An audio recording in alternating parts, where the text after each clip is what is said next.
treasure chest. This is literally just filled with random crap that I forgot was in here. Random whistle I made in middle school shop class, which I enjoyed. This is, I think, the only thing left that I made from it.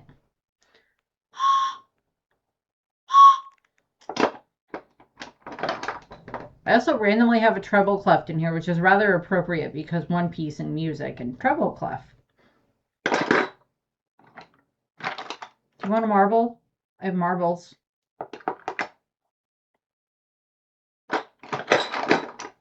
I do have pirate gold in here.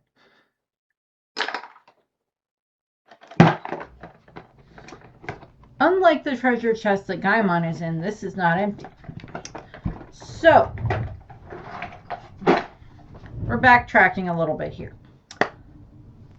Throughout the course of doing these videos, I've decided, doing the cover page series videos, I've decided that I'm going to do kind of a video that goes along with them, that is discussing a different character that is somehow associated with each of the videos. This started because I did the chess video that I promised that I would do, so, and I paired that with the Wapol video. And now I'm kind of backtracking and doing one, and like I did like the Kami one with Hachan. So I'm kind of backtracking, and I'm like, well, there are various characters that are either introduced in a cover page or get touched upon later on in a cover page. Some of them will end up being the ones that I discuss, but they will have some connection to the cover page. Either they will be introduced in the cover page, make an appearance in the that specific cover page, or in the case of chess, they are connected to the cover page because of the fact that he, served Wapol. Is kind of what happened there. Kami is, of course, introduced in Hachan's cover page. This is, of course, Gaimon's video because Gaimon is, of course, is in Buggy's cover page adventure. So on and so forth for all the ones that I'm going to be discussing. This will also end up leading into the fact that there will end up most likely being a couple of characters that I have to discuss that I don't really want to discuss because I don't like the character, or because I've discussed people in that cover page story already and there's not that many other ones for me to pick through. I'm looking at you, Germa 666's Emotionless Excursion. But we'll get to that when I get to it, unfortunately. This is the Gaimon video because reasons. So, Gaimon is, of course, a former pirate, and he is currently lives inside of a treasure chest and is the guardian of the island of rare animals. There. Someone's got to do it. He is 45 years old, and he is the husband of Sarfunkel, who I will discuss later. And, of course, Gaimon and Sarfunkel are a spoonerism of the singing group Gaimon and, Simon and Garfunkel. You see how I get those mixed up? Simon and Garfunkel, which my dad really likes Simon and Garfunkel, so there you go. You'll never see this, but sure. So before I get into discussing Gaimon, we're going to make a quick other random pop culture tangent that's still anime adjacent. So I was telling my nieces and nephew that I was going to be discussing Gaimon in a video, and the older niece has watched through One Piece far enough. She knows who Gaimon is, and my nephew is currently on Skypiea, so they have enough idea of who Gaimon is. And I was just like, well, I'm going to do a video where I discuss Gaimon, who is the guy stuck in the treasure chest on the island with all the weird animals. And my older niece, the one who just got married last year, is like, oh, you mean like Frieren and the Mimics? And I'm like, yeah, exactly like Frieren and the Mimics. Except he did not choose to end up in the treasure chest. Although it was greed that led to both of them. Although in the case of Frieren, it's not just greed, it's also just like curiosity is why she ends up in the Mimics all the time, but you get the idea. So I'm like, yeah, you're not wrong. You are not wrong there. So that's going in the video. I had to record this intro twice because the camera froze on me. I hope that doesn't happen again. I hope. Going into Gaimon. In regards to Gaimon, he is, as I said, he's 45 years old. I believe that he is stated to be from the East Blue. The furthest back that we know about him is that he was part of an unnamed pirate crew that totaled around 200 men, and that they were sailing the high seas on their ship, the Machina Hallelujah. Great name for a boat. I love that. Great name for a ship, the Machina Hallelujah. Just points. Perfect. No arguments. No notes. The pirate crew name could not top that, so just go with the boat. And they end up landing on the island of rare animals because they're told that there are reports of buried treasure on this island. And what ends up happening is, like, they spend like 3 weeks on this island trying and failing to find anything. The only thing that they end up finding is a single empty chest. And it's not even a very big one. It's probably a little bit bigger than that, but a single empty chest. And so they're just like, they're ready to cut their losses and go home. They've been on this island for 3 weeks and they have nothing to show for it. They assumedly don't find any of the rare animals there either, because if they did, no offense, if these were bad pirates, those animals would be getting trafficked, which I will be discussing momentarily in a different capacity. But what ends up happening is Gaimon ends up coming up with this idea. There is this kind of, high plateau, tall mountain, sliced off top type of a thing. And they, like, maybe the chest fell from up there. So he climbs up this, cliff face while his crew are all getting ready to leave. He climbs up there and he is like, well, maybe if I can, if there's something up here, then maybe we can find a better way to get up here. Come on, Chip. Come on. Push the door. Come on. You can do it. Come on. Look at a Chip. Hi, baby. He's like, the people on the camera can't see me, Mommy. I know they can if you go up on the bed. Up on the bed. Chip. Come here. Come on, at least jump on the bed. That is not the bed. That is my foot. Chip. I swear he was here. I'm not making this up. Come here.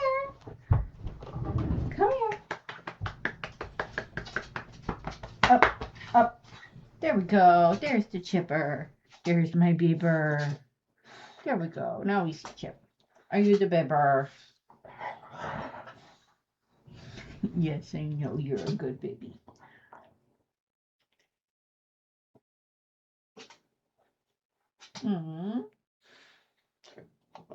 Chip is not a rare animal, but I love him. He is rare. He is unique. And he's mine. You can go back out or you can lay on the bed. He's like, I don't know what I want.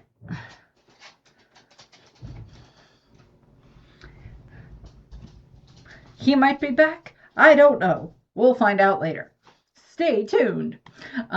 So his crew are leaving essentially, and Gaimon is climbing this cliff, and he gets to the top and he sees these other chests sitting up there.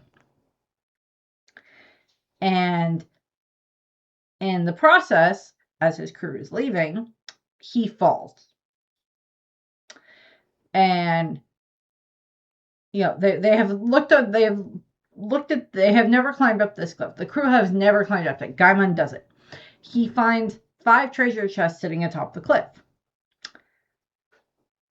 We'll get to the chests in a moment. But he finds these chests sitting on top of the cliff. And he exclaims that he's found them, and his crew are leaving, and in the process he turns and he ends up falling off of the cliff, and he falls directly into the empty chest that they left below and gets stuck there. The impact knocked him unconscious for several hours, and by the time he woke up, the Alleluia, his ship of 200 men, none of which you recognize, none of which were like, hey, where's Gaimon, had sailed off without him. To be fair, I don't think the Straw Hats would ever run into that situation, even if they had every single person on the crew that Luffy had ever asked to join the crew. I don't think they would forget a crew member because someone would be like, okay, Nami would literally be like, we're going to use the buddy system. Zoro and Sanji are each other's buddies. I'm keeping track of Luffy. Everybody else, get your pair. Everybody take care of their buddy and make sure that they are on the ship before we leave. Type of a situation is what would happen there. Um, responsible one with an idiot. Pick who you think is the idiot and the responsible one out of different pairs. Nami is clearly the responsible one and Luffy is the idiot. Take your pick there. For the various pairs. But like even if they had every single person that Luffy ever asked to join the crew there, they would still not forget anyone before they sailed off. Zoro might get lost again, but that's different. But like so Gaimon is left on the island, forgotten. And he is now stuck inside of this chest. By the time he wakes up, the crew is gone, and his body is now trapped inside of this chest, leaving him permanently hunched position that could still manage a few movements beyond scuttling, and that he could not manage very much beyond scuttling and crawling. Though he could no longer reach the cliff top anymore, Gaimon refused to give up on them. He can't get to the chest on top of the cliff anymore. He can't climb, but he's not going to leave the island. So what ends up happening is he ends up staying on the island, and he becomes the island's guardian, driving away any newcomers who try to come to the island, in an attempt to try to get to the treasure chests. He builds traps and tactics and threats and his gun, and he has guns and stuff like that he uses, and he's probably like stolen stuff from various other crews that have landed on the island to then use against other crews later, because he does have a pistol, and we see him use like rock traps against the Straw Hats and some other things like that. So what ends up happening is while all of this is going on, he ends up befriending all of these bizarre animals. Like a rooster. It was like a fox rooster and a bunny snake and a bunch of other ones that are there. A giraffe. It was like a giraffe ostrich or something like that.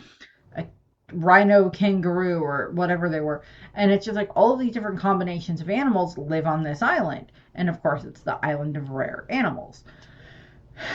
And the reason I say I don't think any other pirate crews ever really found them, for the past 20 years, it's been Gaimon protecting the island to scare off any other ones who show up, but the animals probably just hid themselves away whenever any humans showed up on the island because of the wrong type of pirate crew, or God forbid something else lands on this island that are very bad, would essentially just like capture all of these animals and then sell them as like weird exotic pets to like the celestial dragons specifically, and some of those in some other areas. They would just sell these animals, and that doesn't seem to happen. Yes, we see some other very odd species throughout One Piece. We see a lot of weird ones on Alabasta. We see like the Lopins and the hiking bear on Drum Island. We see other weird creatures throughout One Piece, but like not some, like this island has a lot of weird ones, which is just kind of Oda taking a stab in the dark at making some of these strange animals, and then he like took those, used them down the line. And then of course like Elbaf now just has like tons of weird looking animals all over it. So there's like differences there, but like we don't see like, oh, there's not like a celestial dragon that has like a bunny snake as its pet. So the other thing that I will point out here in a second, so he stays on the island for the next 20 years, and he ends up befriending all of the animals that live there because he kind of, he protects them from common poachers and everything else, and everything else like that. From anyone who tries to show up and tries to hunt the animals and, come for the treasure and stuff like that, he scares them off. And that's what he does for the next 20 years. Before I get into more current events in the story, there is the theory going around that those 5 treasure chests are possibly chests that were left over from a human hunting competition done by these celestial dragons at some point in time. During the course of Kuma's backstory, and then of course seen more in the God Valley part of the backstory with Harald and Rox, we are of course shown the horrors, or scratching the surface of the horrors of what the human hunting contest is. And they go to this random island that is not affiliated with the world government, some country that's not affiliated with the world government, and they hunt the citizens of the island. The celestial dragons show up, the gods' knights and other celestial dragons show up, and they hunt the citizens of the island along with other slaves that they have released onto the island. There are also these treasure chests that we see that have different types of prizes in them. Some of them are devil fruit, some of them are money or other types of treasure. Of course, we saw during that during God Valley incident one, that it was Shocky was the grand prize for whoever won. She isn't a prize to be won. She is a person. And, so we kind of, we see that. So we see, one of the things that gets brought up much, was kind of brought up more in the fan base. And I was like, what about all those treasure chests that were on the island of rare animals? Were they from a human hunting competition? Because, of course, we'll get to this in a moment, but of course, the chests are empty. There's nothing in the chests. And that's, of course, part of what ends up being, part of what we'll get to in a second. But it's like this whole question of like, was there a human hunting contest on this island at some point in time? And by chance, could that have been something that like they tried to hunt the animals that were there as well and it didn't go well? Did something else happen? The island isn't exceedingly, it's a decent sized island, but it's not anywhere near as big as like God Valley was or a bunch of the other islands that we've seen. So I don't know. We have not found out where those treasure chests came from or why they were up on top of that very, very steep cliff. So we don't know. Getting more into the story itself. Gaimon is on this island for 20 years. And then one day, Gaimon finally ends up encountering a group that he could not drive off. And this is, of course, the Straw Hats. In the manga at this point in time, it's Nami, it's Luffy, Nami, and Zoro that are there at the time. And in the anime, it is Luffy, Zoro, Nami, and Usopp that are there. They just kind of moved it around in the anime and had it be after Syrup Village, which is fine. Usopp being there doesn't really affect the interactions that Luffy and the others have with Gaimon. So it's not like it makes one difference one way or the other, whether or not Usopp's there or not. So, of course, Gaimon has been using all of his usual tricks to try to scare the Straw Hats off the island. The rock traps that he uses, trying to make all the weird noises to scare them away from the island. They seem to be working on Usopp, so that's at least one thing. But, like, Nami is kind of, like, not, like, she's kind of wary, but she's not willing to be scared off yet. And Zoro doesn't give a crap. And then Luffy is just Luffy. This is an adventure for him. Given the training Garp put him through as a child, this is nothing compared to that.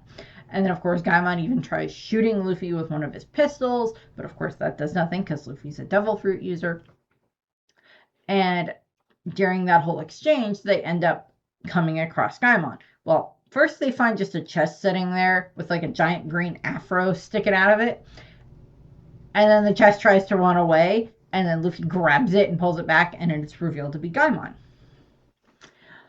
Revealed to be this guy in a treasure chest. Gaimon.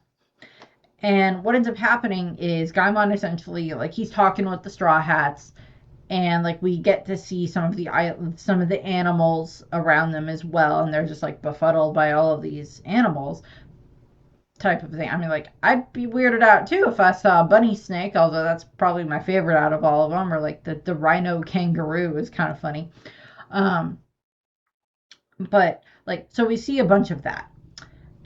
And Gaimon ends up sitting and explaining to the Straw Hats what happened. She's seen a crew, ship, treasure, climbed up cliff, fell off cliff, landed in chest, crew was gone, have been stuck here for the past 20 years, guarding the island and everything else like that. And, so he's explained his plight to the Straw Hats, and they're like, Luffy's like, well, how about I just, jump up, fling myself up there, and I can find out, see what's going on with the chest. And Gaimon's like, oh, thank you. And, well, first, Luffy and Zoro try to pull Gaimon out of the chest, which does nothing. He's just stuck in there, and it's just painful for him for them to try to pull him out. Doesn't work. So he ends up, so they get to the, Gaimon shows them where the cliff is, and Luffy jumps up there and, flings himself up there. And,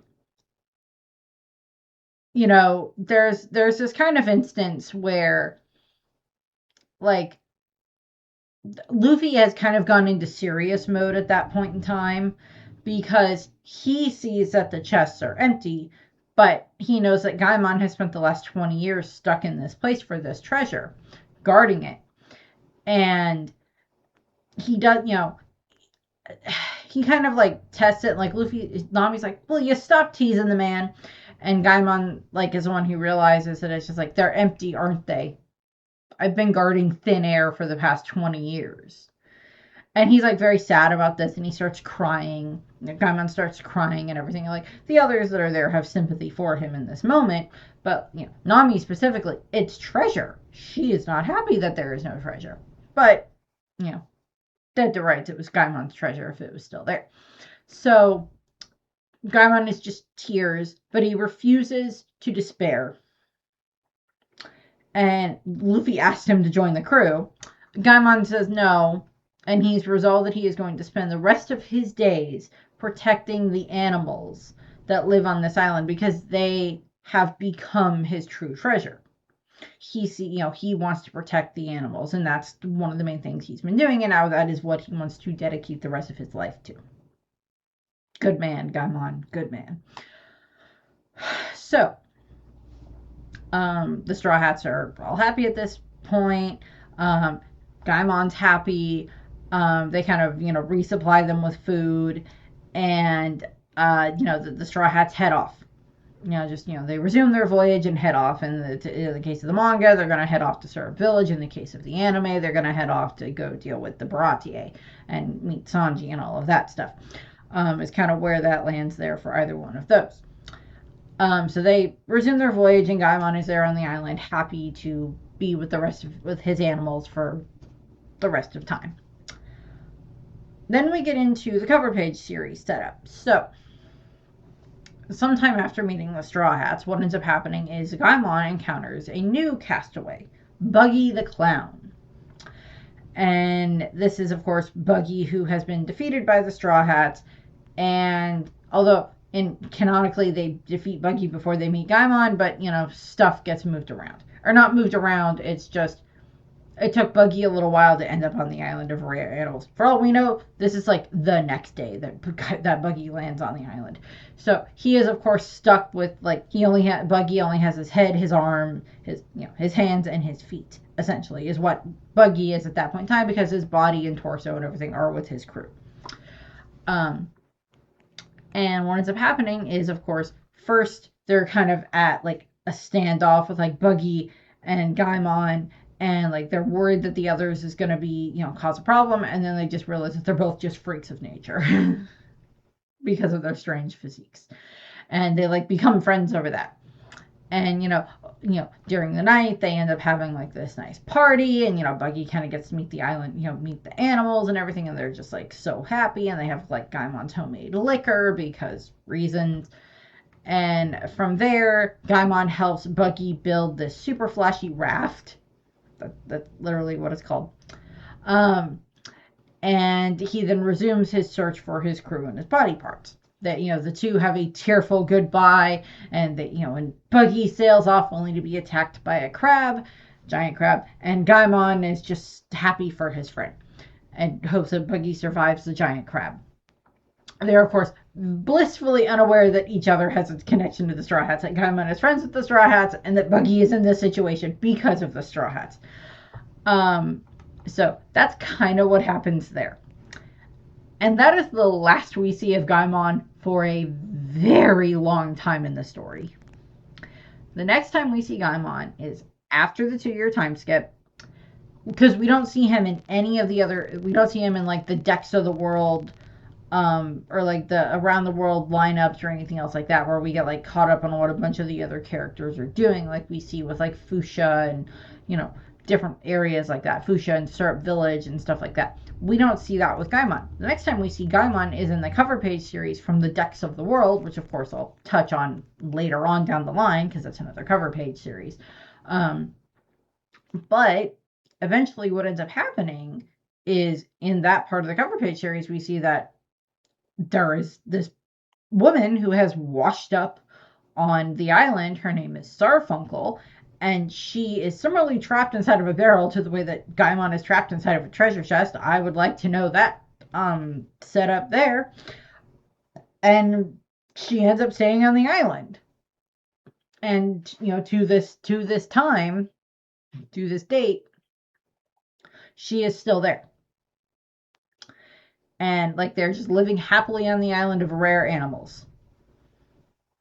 And so they're all just very happy. Gaimon and Sarfunkel are happy, and the animals are happy, and all of that stuff.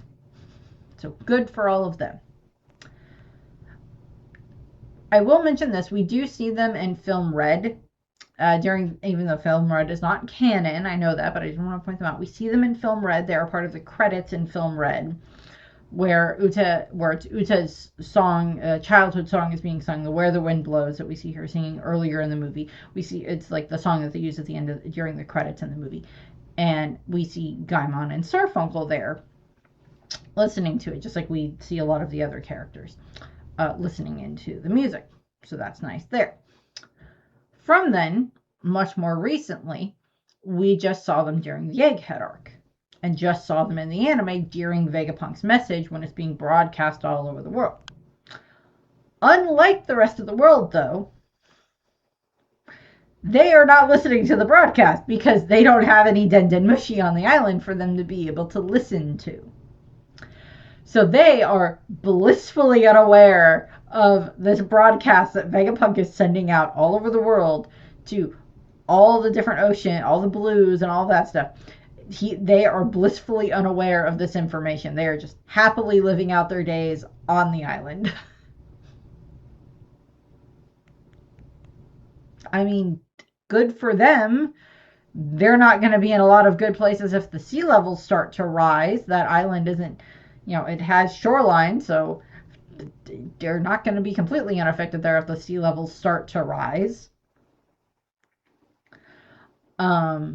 I will point this out in regards to like the island of rare animals, and I'm sure there's lots of theories that possibly touch on this, but there is kind of this question of like, because the One Piece world is not Earth.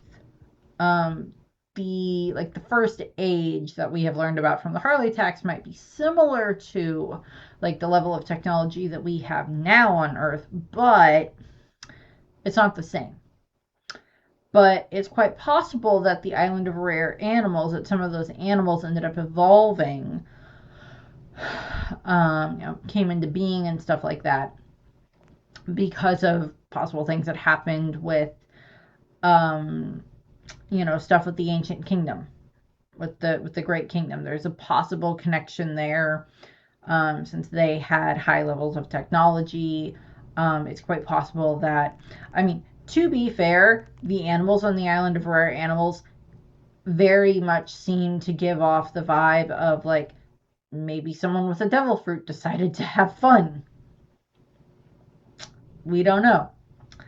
Someone with a devil fruit is just like, what can I make now? And then just like combined a bunch of different animals, and then this is the result of it. I don't know. Yeah. That is the last time that we have seen Gaimon, him and Sarfunkel happily living on the island of rare animals along with all the other animals, which is good for them. Gaimon, I don't think is going to bear much relevance to the end of the story. I like the guy, but I don't think he's going to bear much relevance to it. And he's not in the live action. I mean, like the Island of Rare Animals, if they had to cut something from it, I'm not surprised that it was that. Um, Although I do think that we do see like hedges in Kaya's garden that are designed to look like some of the animals from the Island of Rare Animals, so he's not completely forgotten. He's more like an Easter egg, which is fair. Um, I mean, it would have been fun to see some of these animals rendered trying to look as realistic as possible. That would have been entertaining. But that's what we have there for this one.